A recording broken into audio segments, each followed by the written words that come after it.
Hi, I'm James Geoghegan, based at Tyrrellspass, agricultural contractor. We do a full range of agri work, from silage work to plant hire work, reseeding, slurry and all the rest that goes with it.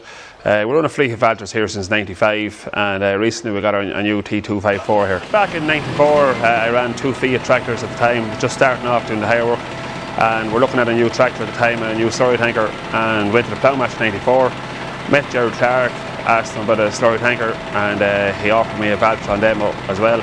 So I didn't really want to take it. I knew absolutely nothing about them. We took a Valtra 6.6 at the time. We liked it. I also gave it to a neighbour and he didn't want to take it either, and he liked it, so he bought a few, and then I put in an order for a 6.4, which we still have here today. We went on then up the following year, we bought an 8050. Following year bought an 8150, and then went up into the T series where we bought a T130. Then a T190, and a T170, and a T191, and here recently we took our new T254. We're used to Fiats, Fords, Maxes at the time, and basically the Valtra could just go up a hill where nothing else could go.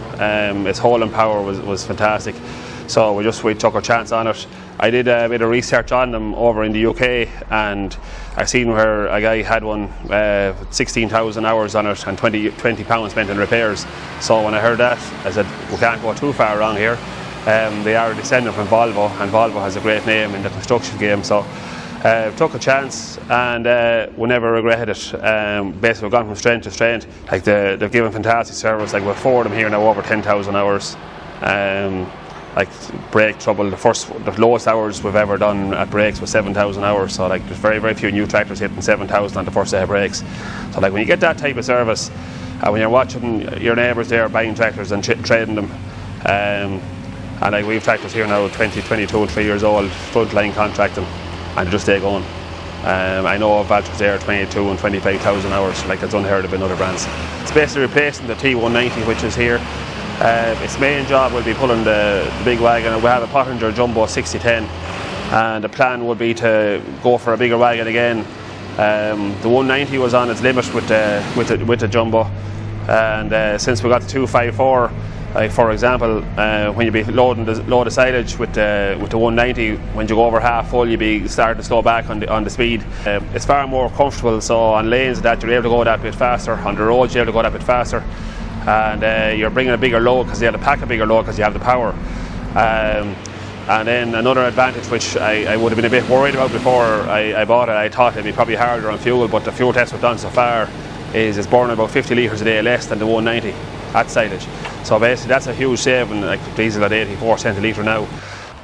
The new T254 has the Versu transmission, which was completely new to me. First tractor I had with no gear stick basically, and I was nearly afraid of how we're going to learn how to work this, and not only a heap of buttons, but it actually has turned out now to be very simple. It has a new touchscreen there as well, which you change all your settings on the hydraulics and even turning on and off the lights. Actually there's even a calculator on the touchscreen, so you can make up your bill at the end of the day for the farmer, so you don't have to go looking for a calculator. The biggest problem is I probably need a few more of them now, because the lads all want to drive it rather than drive the older Ts. But as far as the tractor brand goes, to be honest, I can't see anything beating the 254 now. It's just an amazing tractor to work, to drive, and if it's half as reliable as the 6.4 has been, I'll be more than happy.